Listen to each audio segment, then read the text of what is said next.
एक लाइन गीत हो मास्टर का हो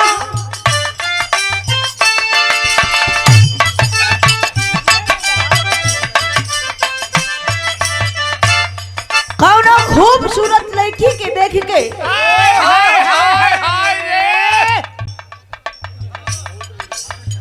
देखा अच्छा तो जब खूबसूरती का बात आवेले तो यार कलेजा भरे निकल जाला। अब निकलल ना अब निकले वाला हो। कौनो खूबसूरत लड़की के देख के कौनो मन चला लेका ओकरे सुंदरता का वर्णन कौने भाव में कइले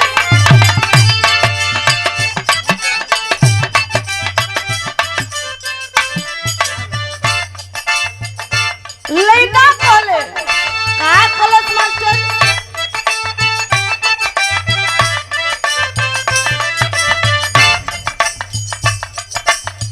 सज धज के मेकअप करके सुघर लागेले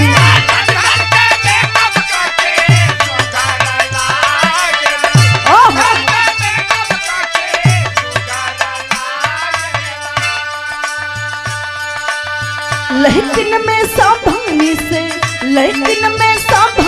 से सुपर लागेले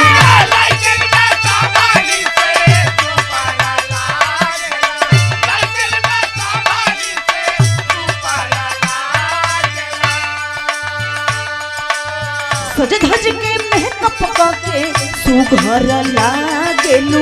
लेकिन में सावधानी से सुपर लागेलू गोरी महर